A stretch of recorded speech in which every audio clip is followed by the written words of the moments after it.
Nobody wakes up thinking about fertilizer, but right now, there's a quiet standoff over one ingredient that literally keeps crops alive, and if it goes sideways, it won't show up in headlines first. It'll show up when your grocery bill suddenly doesn't make sense. President Donald Trump has threatened Canada with what he called severe fertilizer tariffs, creating confusion in the agricultural sector, especially since his administration had just recently reduced those very same levies. Between shifting trade policies, escalating tensions over Canada's partnership with China, and the geological reality of where critical resources actually exist, this story reveals something much bigger than trade disputes.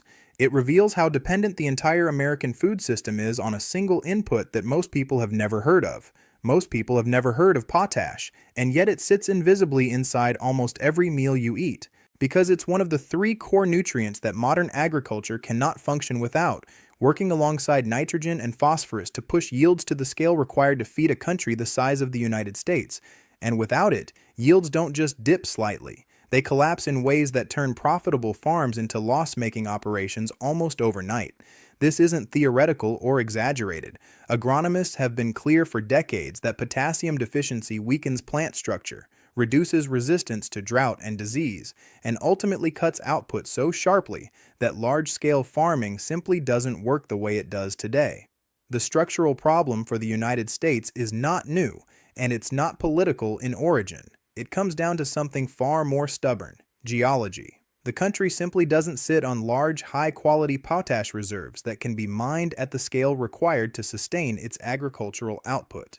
There are operations in Utah, New Mexico, and Michigan, but industry experts have repeatedly pointed out that these mines produce lower-grade ore and operate at volumes that are nowhere near sufficient to meet national demand, leaving the country dependent on imports in a way that's been quietly accepted for decades. According to the U.S. Geological Survey, Canada holds potash reserves nearly 5 times larger than those in the United States. And when you look at actual production rather than just reserves, Canada's output is roughly 36 times larger than American production, which turns this from a trade relationship into something much closer to reliance.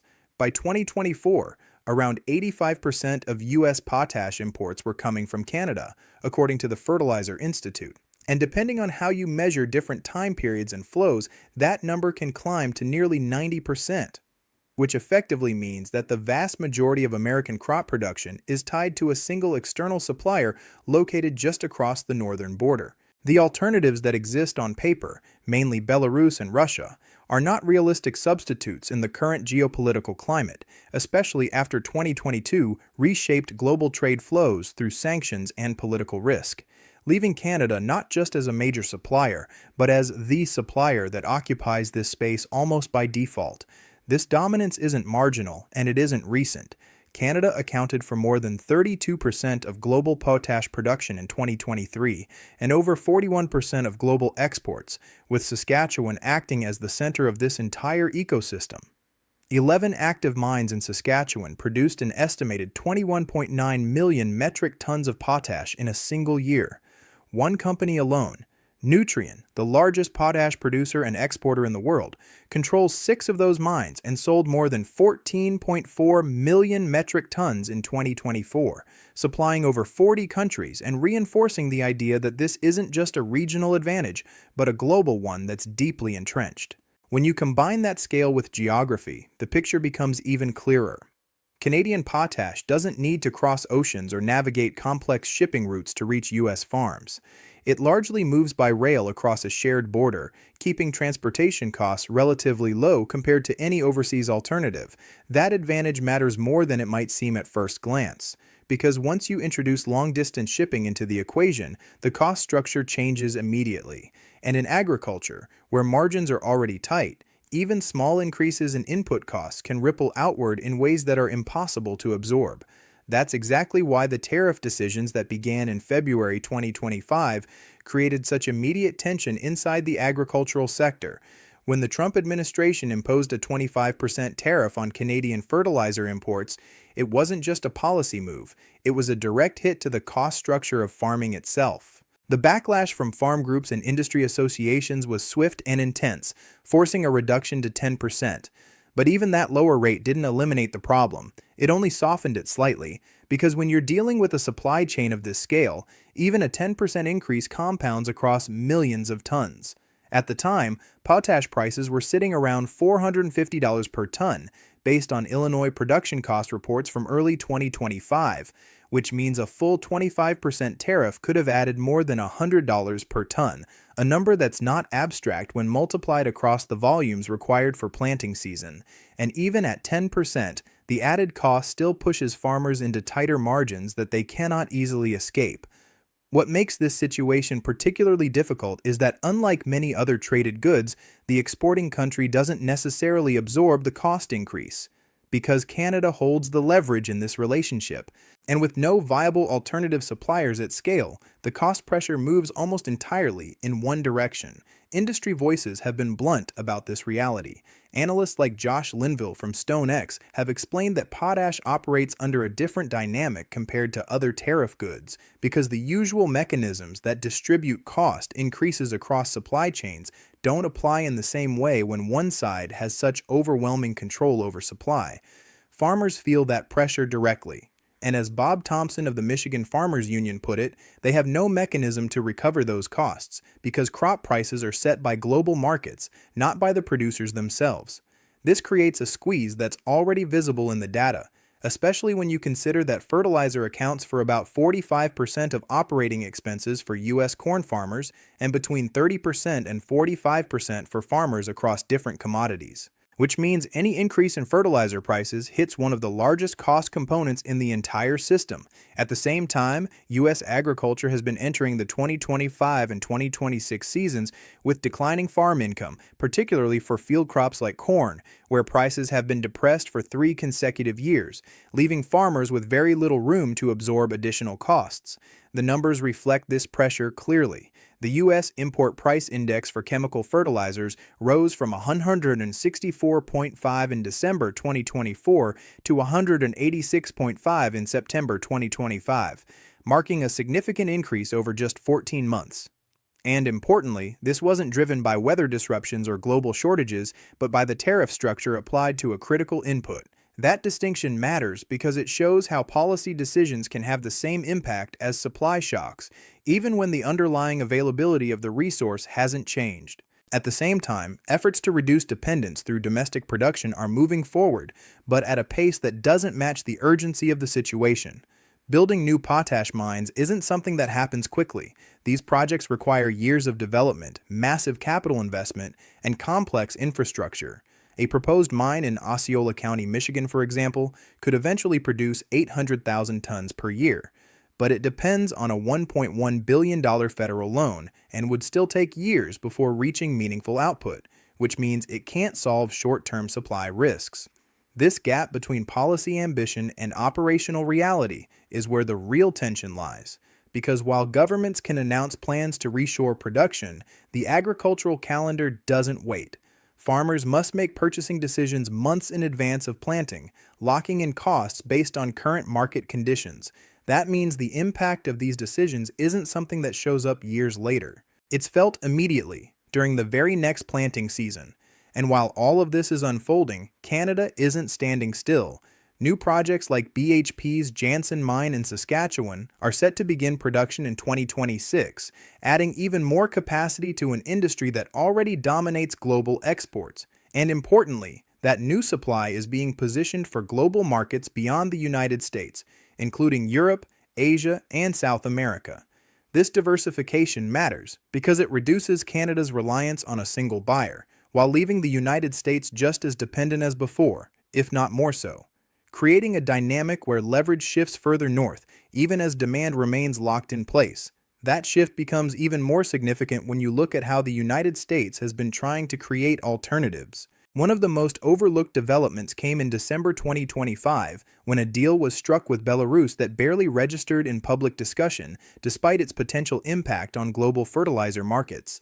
The agreement involved the release of 123 political prisoners by the Belarusian government, and in return, Washington moved to lift sanctions on Belarus's potash exports, sanctions that had been tightened after the 2020 election and expanded further in 2022 when Belarus supported Russia's invasion of Ukraine.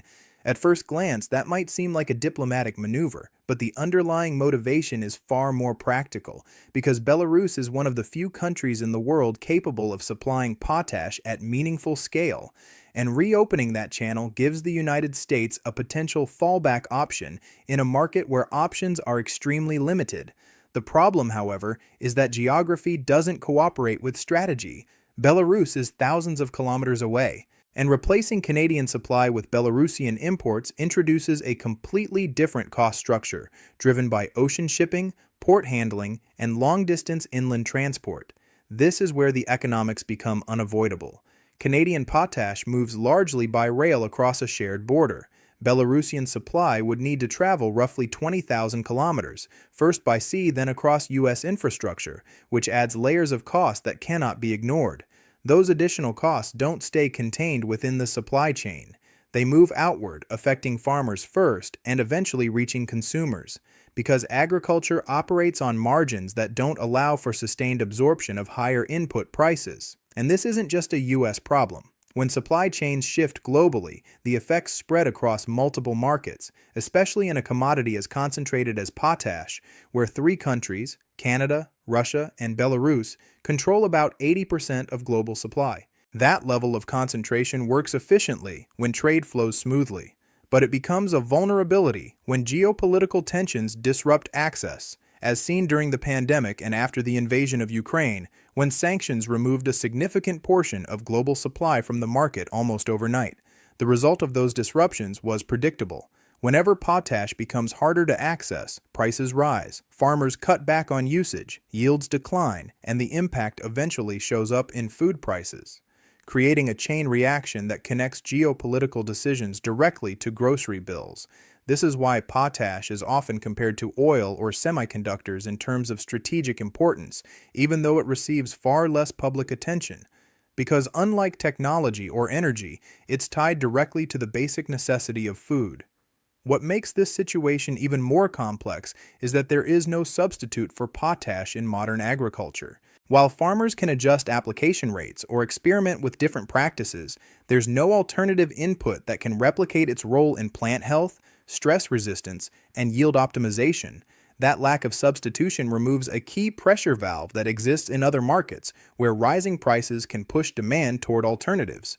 Here, demand remains relatively inelastic, even as costs increase. At the same time, the idea of building domestic production as a long-term solution runs into economic realities that are difficult to ignore. Even if new mines are developed in the United States, they're unlikely to match the cost efficiency of Canadian production, which benefits from massive, high-quality deposits and established infrastructure. As agricultural economists have pointed out, any domestic expansion driven by tariff protection would likely result in higher prices for farmers, because the cheaper foreign supply would be replaced by more expensive domestic output, shifting costs rather than reducing them. This creates a situation where the United States is effectively choosing between different forms of higher cost, either through tariffs on imports or through more expensive domestic production, neither of which provides immediate relief to farmers already operating under financial pressure. And that pressure isn't theoretical. Recent history has shown how quickly agricultural systems can reach a breaking point, as seen during the U.S.-China trade war, when soybean exports collapsed and the government had to step in with roughly $12 billion in support to stabilize the sector. A disruption in potash supply would be even more severe, because it affects not just one crop or export market, but the entire foundation of agricultural production, with the potential to wipe out tens of billions of dollars in farm revenue in a single season if it escalates far enough. That kind of shock wouldn't stay contained within rural economies. It would ripple outward through food supply chains, affecting prices, availability, and ultimately consumer behavior in ways that are difficult to predict but impossible to ignore. Meanwhile, other countries are watching this dynamic closely and adjusting their strategies accordingly. Brazil, for example, imports about 95% of its potash, despite being one of the world's largest agricultural exporters, generating around $165 billion annually from food exports. And that imbalance has driven efforts to develop domestic production in the Amazon basin as a way to reduce dependence on external suppliers. The broader trend here is what some analysts describe as selective globalization, where countries continue to participate in global trade but begin to secure critical resources closer to home, especially those tied to food security, energy, and strategic industries. This shift doesn't mean the end of globalization, but it does signal a move toward a more fragmented system, where efficiency is sometimes sacrificed for resilience, particularly in areas where disruptions carry high consequences.